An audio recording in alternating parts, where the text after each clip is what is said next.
Welcome to Raji sorry creations. இன்றைக்கி என்ன பார்க்க போகிறோன்னா பீட்ஸ் லோடிங் தான். அதில் தில்ஹாம் ஷேப் பார்க்க போகிறோம். ஓகேங்களா, லீஃப் ஷேப் பார்க்கலாம். ஓகே, அதுக்கு நான் என்ன பண்ணிக்கிட்டேன்னா இந்த லீஃப் ஷேப்பை வந்து ட்ரா பண்ணிவிட்டு நான் வந்து பைப்பிங் த்ரெட் யூஸ் பண்ணுறேன். ஓகேங்களா, டெய்லரிங்க்கு யூஸ் பண்ணுறேன், பைப்பிங் த்ரெட் யூஸ் பண்ணுறேன். ஃபஸ்ட்டு நான் இது எவ்வளவுக்கு சைஸ் தேவைப்படும் அப்படின்ட்டு லைட்டாக மெஷர் பண்ணிக்கிறேன்.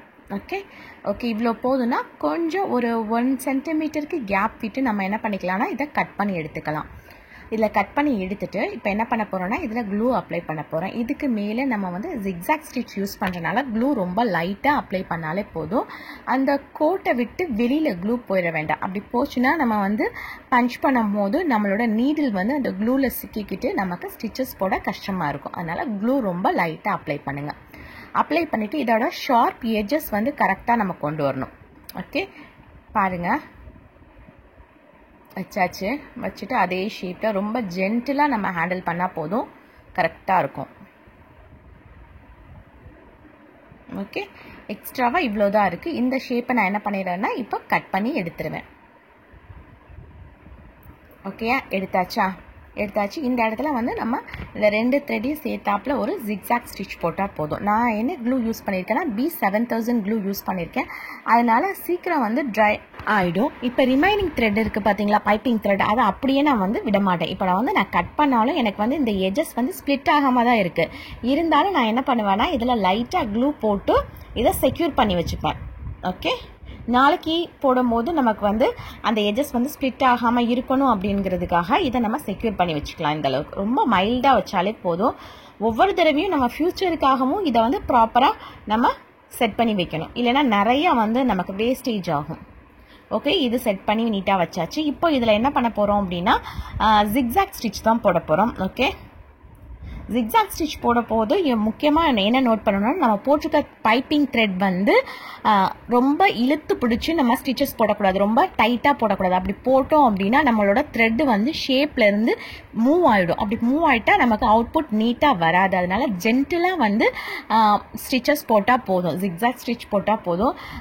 இந்த ஷூவிங் த்ரெட் வந்து பீட் என்ன கலரில் எடுக்கிறீங்களோ அதுக்கு மேட்சாக நீங்கள் எடுத்தீங்க அப்படின்னா பார்க்குறதுக்கு நீட்டாக இருக்கும். நம்ம பஞ்ச் பண்ணி எடுக்கும் போது கலர் வந்து வித்தியாசம் எதுவுமே தெரியாது. கான்ட்ராஸ்ட் கலரில் இந்த ஷூவிங் த்ரெட் எடுக்க வேண்டாம். ஓகே, இப்போ எங்கேருந்து ஸ்டார்ட் பண்ணணும்னா உள்ளே இருந்து நம்ம என்ன பண்ண போகிறோம்னா ஒரு ஸ்டிச்சை வெளியில் கொண்டு போக போகிறோம். ஓகே, எடுத்து வெளியில் ஒரு ஸ்டிச் பண்ணி ஒரு லாக் ஸ்டிச் கொடுக்கணும். எப்பயுமே லாக் ஸ்டிச் போட்டு தான் நம்ம என்ன பண்ணணும்னா பீட் லோட் பண்ணணும்.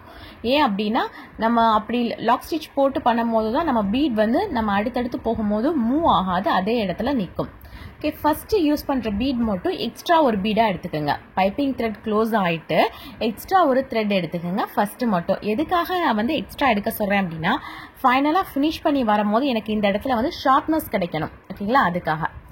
ஓகே, இப்போ என்ன பண்ணுறேன்னா கீழே ஒரு ஸ்டிச், ஒரு லாக் ஸ்டிச் கொடுத்துட்டு அப்படியே வெளிப்பக்கம் போகிறேன். வெளிப்பக்கம் என்ன பண்ணுறேன்னா ஏற்கனவே போட்ட பீடுக்கு பக்கத்தில் கேப் விட்டு ஒரு ஸ்டிச், அந்த கேப் கொடுத்துருக்கேன் பார்த்தீங்களா, அதில் ஒரு லாக் ஸ்டிச் கொடுத்துட்டு வெளியிலேருந்து தான் பீடை என்ன பண்ணுவேன்னா உள்ளே கொண்டு வருவேன்.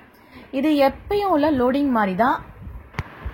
உள்ளே வரும்போது ஒரு ஸ்டிச், லாக் ஸ்டிச் பக்கத்துலேயே தான் நம்ம கொடுப்போம். வெளியில் அவுட் சைட் நம்ம ஸ்டிச் பண்ணும்போது எப்படி ஸ்டிச் பண்ணுவோம் அப்படின்னா ஏற்கனவே இப்போ மேலே ஒரு பீடு இருக்குது பார்த்தீங்களா, அந்த பீடுக்கு பக்கத்தில் கேப் விட்டு அதுக்கப்புறம் தான் நம்ம என்ன பண்ணுவோம்னா ஒரு ஸ்டிச் கொண்டு போவோம். இன்னும் கொஞ்சம் ஜூம் பண்ணி காட்டுறேன் பாருங்கள்.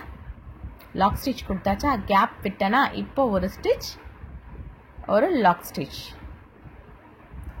கொடுத்துட்டு இங்கேருந்து மேலேருந்து தான் நம்ம என்ன பண்ணணும் உள்ளே வந்து பீட் லோட் பண்ணணும். மேலேருந்து இப்போ நான் எத்தனை பீட் எடுத்துருக்கீங்கன்னா 4 பீட் யூஸ் பண்ணுறேன். இப்படி இந்த இடத்துல வந்து நம்ம பஞ்ச் பண்ணும்போது நல்லா டைட்டாக பக்கத்தில் இருக்கிற பீடுக்கு ஒட்டி பஞ்ச் பண்ணணும். ஓகேங்களா, அப்படி இந்த இடத்துல கேப் விட்டோம் அப்படின்னா நமக்கு என்ன ஆகிடும்னா ஃபுல் ரவுண்ட் வரும்போது நீட்னஸ் கிடைக்காது.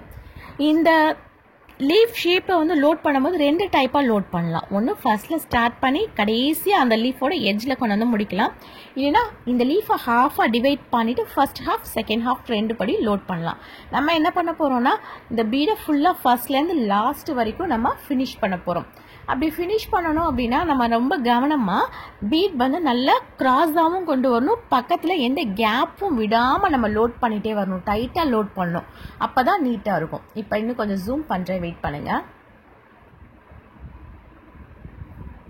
இங்கே ஒரு ஸ்டிச் கொடுத்து லாக் ஸ்டிச்,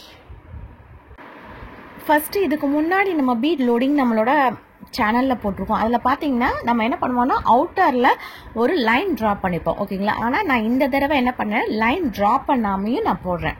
ஓகே, பிகினர்ஸாக இருந்தீங்கன்னா லைன் போட்டு பண்ணுங்கள். கரெக்டாக வந்து லைன்லேயே போட்டிங்கன்னா நீட்டாக இருக்கும் பார்க்குறதுக்கு. இல்லை நான் வந்து கரெக்டாக போட்டுருவேன் அப்படின்னு உங்களுக்கு கான்ஃபிடென்ஸ் இருந்துச்சு அப்படின்னா நீங்கள் என்ன பண்ணுங்கன்னா லைன் போடாமையே வந்து இப்படி பஞ்ச் பண்ணி எடுங்க. லைன் வந்து எந்த இடத்துல இருந்தால் கரெக்டாக இருக்கும்னா அவுட்டரில், அதாவது எந்த இடத்துலேருந்து நம்ம லோட் பண்ணணும் அப்படிங்கிறதுல இருந்தால் நீட்டாக இருக்கும்.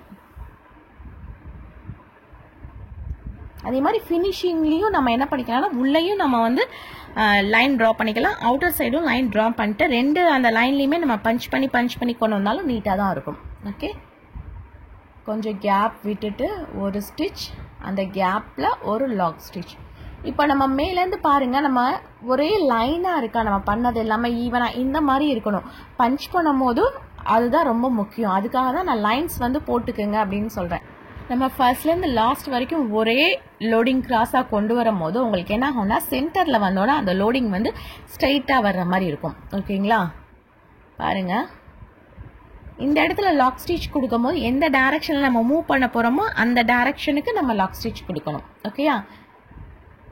இங்கே மேலே ஒரு லாக் ஸ்டிச் கொடுத்துட்டு இப்போ என்ன பண்ண போகிறேன், பீட் லோட் பண்ண போகிறேன். லோட் பண்ணி இப்போ கீழே ஒரு ஸ்டிச், அந்த ஸ்டிச்சுக்கு பக்கத்தில் ஒரு லாக் ஸ்டிச்.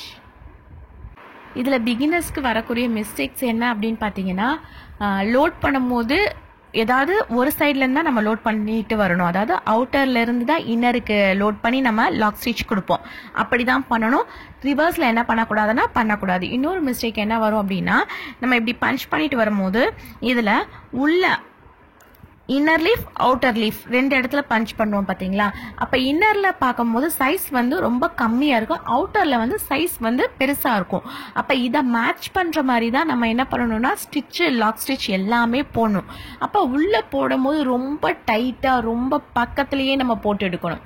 இது வெளியில் எடுக்கும்போது கொஞ்சம் கேப் நமக்கு கிடைக்கும். ஓகேங்களா? ரொம்ப பக்கத்துலேயே நம்ம என்ன பண்ண மாட்டோம்னா பஞ்ச் பண்ண மாட்டோம். ஏன்னா வெளியில் பீடு வந்து ஒரு பீடுக்கும் இன்னொரு பீடுக்கும் நடுவில் வந்து எக்ஸஸாக கேப் இருக்கக்கூடாது. பீடு வந்து கரெக்டாக லைனாக, அதாவது கிராஸாக அடுக்கின மாதிரி வெளியில் வரணும். அப்போ தான் வந்து நமக்கு கரெக்டாக இருக்கும்.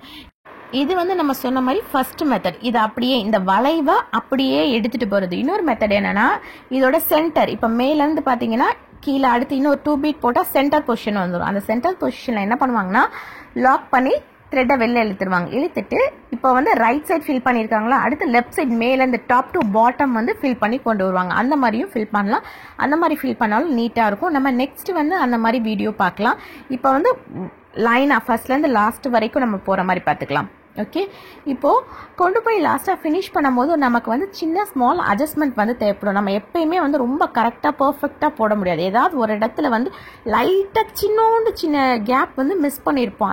அந்த கேப்பை எப்படி நம்ம ஆல்டர் பண்ணி கொண்டு போகிறதுனா, ஃபைனலாக நம்ம வந்து இப்போ 4 பீடு வச்சு லோட் பண்ணிட்டு போகிறோமா, அப்போ ஒரு இடத்துல லாஸ்ட்டாக நம்ம முடிக்கிறதுக்கு முன்னாடி ஒரு 3 பீடு வச்சு அந்த சைஸை நம்ம வந்து ஆல்டர் பண்ணிக்கணும். ஓகேங்களா? அப்படி ஆல்டர் பண்ணிவிட்டு நம்ம பண்ணோம்னா நமக்கு ஃபினிஷிங் வந்து நீட்டாக கிடைக்கும். இப்போ நம்ம என்ன பண்ணியாச்சுன்னா ஒரு சைட்லேருந்து இன்னொரு சைடுக்கு டாப்பில் ஏற ஆரம்பிச்சிட்டோம். ரைட்டா? ஒரு ஸ்டிச், ஒரு லாக் ஸ்டிச். இப்போ இங்கிட்டு கேப் விட்டுட்டு ஒரு ஸ்டிச், அந்த கேப்பில் ஒரு லாக் ஸ்டிச் எடுத்துட்டு பீடை என்ன பண்ண போகிறோம், லோட் பண்ண போகிறோம். நான் வந்து டியூலிப் நீடில் தான் யூஸ் பண்ணுறேன், 24 தான் யூஸ் பண்ணுறேன். ஓகேங்களா?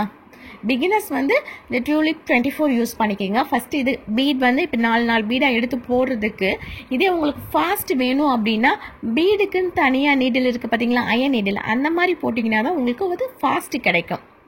ஏன்னா அதில் மினிமம் உங்களுக்கு வந்து 12 பீடுக்கு மேலே எடுக்கலாம்.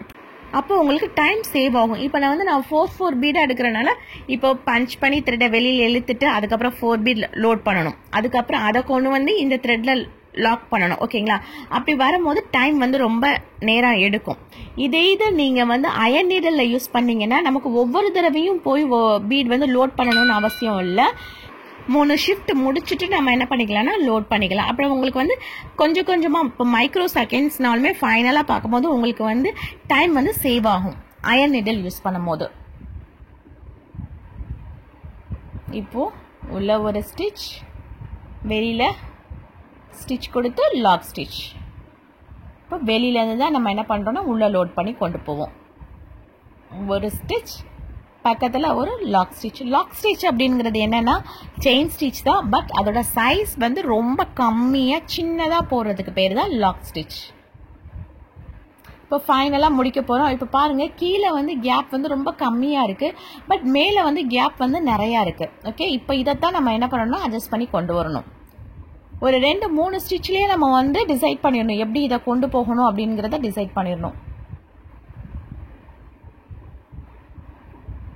இப்போ நான் 4 பீட் வச்சுட்டேன். இப்போ இதில் வந்து 2 பீட் நான் 2 டைம்ஸ் வந்து நான் ஃபில் பண்ணணும். அப்போ என்ன பண்ண போகிறேன்னா ஃபஸ்ட் டைம் வந்து ஒரு 3 பீட் வச்சு நான் என்ன பண்ண போகிறேன்னா இதை ஃபில் பண்ண போகிறேன். லாஸ்ட்டாக 4 பீட் வச்சு நான் ஃபில் பண்ணி எடுத்துட்டேன்னா இது ஃபுல்லாக கம்ப்ளீட் ஆகிடும். இந்த ஃபஸ்ட் எடுத்தோடனே 5 பீட் வைக்கணும்னு சொன்னோமா, இப்போ தெரியுதா 5 பீட் வச்சோம்னா அந்த ஒரு ஷார்ப்னஸ் மாதிரி தெரியுதா, அதுக்காக தான் அந்த இடத்துல 5 பீட். இப்போ 4 பீட் வச்சு நம்ம கொண்டு போயிருந்தோம்னா அது வந்து அந்த ஷார்ப்னஸ் அந்த இடத்துல நமக்கு தெரிஞ்சிருக்காது. ஓகே, போட்டாச்சு. லாஸ்ட்டாக என் நாட் போட்டு பர்ஃபெக்டாக செக்யூர் பண்ணியாச்சு. ஓகே, நீங்களும் இந்த மாதிரி ட்ரை பண்ணி பாருங்கள். ப்ராக்டிஸ் பண்ணதான் வரும். நீங்களும் ப்ராக்டிஸ் பண்ணி பாருங்கள். Thank you. Thanks for watching. Please subscribe my channel for more videos. Thank you.